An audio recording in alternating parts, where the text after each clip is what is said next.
Absolutely wonderful stuff in session here on Six Music. Little Storping in the Swuff, and oh God, what now? And Dave, we did speculate last night as to the origin of the group's name, and of course what we could have done was simply look at the material that came with the record, and then it would be explained to us right there. But why do that when you can speculate about it? But for the record, it comes from... This is always anticlimactic, I think, because lots of people ask this question, and it comes from a fictional town from an episode of The Avengers.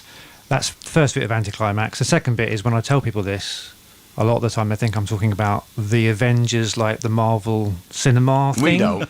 And Some they're completely miffed generally that it's not about iron legs or whatever they are. Steve Graham in Whitehead in the Sea, County Antrim, says, points out this is where the name comes from, and says that in the particular episode in 1967, Little Storping was portrayed by the real-life Aldbury in Hertfordshire. That's correct, yes. Now, with that in mind, I'm wondering, the sleeve of the LP shows you, Dave, up to your waist.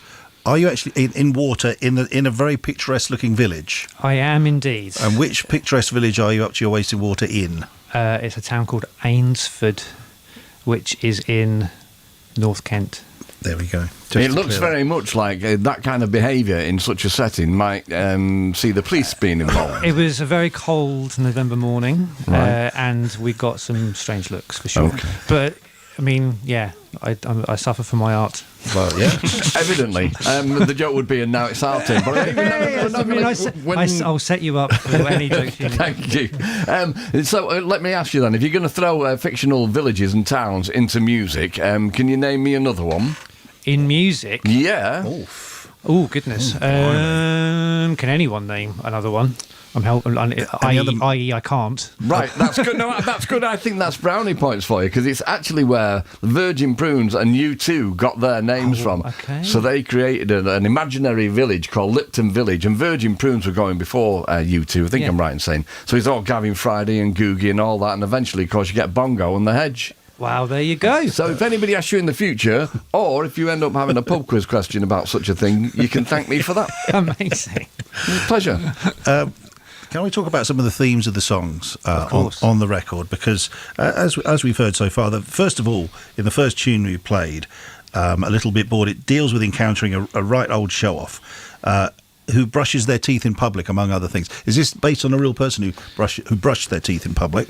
Not directly. I think it's more that, I don't know, that kind of arrogance of, I don't know. There's a certain kind of person that likes to show off and thinks that they are, you know, perhaps better than everyone else in some way. And I don't know, there's something about brushing your teeth in public. I find that a very private thing. I don't want to do that in public. So if I'm out, I don't know, even at a campsite, the thought of people walking around brushing their teeth whilst they're walking around in a field. Oh, you have to go behind a tent to do it or something. It's you difficult have to hide. You can't. But there are, you know. But somebody might be behind the tent having a wee. Well, they might be. This is true. Mark Riley's never slept in a tent, by the way. But I mean, you can still take part in this conversation. I think we just highlighted one of the reasons why, quite possibly. I also really, and the songs are, you know, musically they're really enjoyable as well. But I love the social awkwardness that comes through in some of them, such as it's quite excruciating.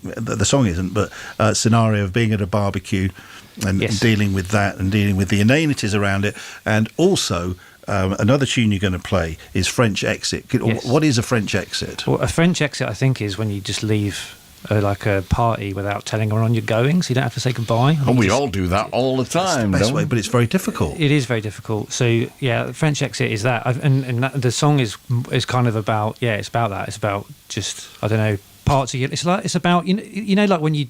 Well, I know when there are people in your life from different groups of your life that you don't ever mix together. Like you might have work colleagues or family or whatever. French Exit's a bit about like you've got a particular set of friends and you're going somewhere else. You just you kind of it's about keeping them all segregated, I think, and trying to not mix them all up. Yeah. Does that mean that you're a bit, not specifically you, but the whole thing about getting new friends? Does that make life? Maybe you avoid that otherwise it makes it too complicated. Yeah. No offence to any new friends listening, by the way. I think so. Yeah. I think, to be honest, a lot of the songs on the record are about, like, I think now that I'm 42 and 42 yesterday, actually. Oh, happy birthday Thank for you very yesterday. much. It's all about me, isn't it? Now that I'm 42 and I've got kids, I'm much more relaxed about some of this stuff actually than I used to be. I think that makes a difference. Well, I hope it doesn't affect your material. I mean, there's a lot to mine from my past. It's fine. The next record will be all about your children going to Disneyland. Oh goodness me! Well, there's some angst there, I'm sure. I should point out also there's a Sunday evening at your nan's is an instrumental number, and it's beautiful and it's lovely, and it. Thank you. I suppose it conjures that up. Yes, it's that kind of Sunday night, slightly dready feeling before you go back. Before the Monday comes along. That watching Antiques Roadshow or Bullseye, maybe, whatever it might have been. It's strange because people of a certain age, i.e. me, I used to be at my grand's quite regularly at a weekend, but there was always this really moribund, depressing radio programme on called Sing Something Simple. What do you mean moribund and depressing?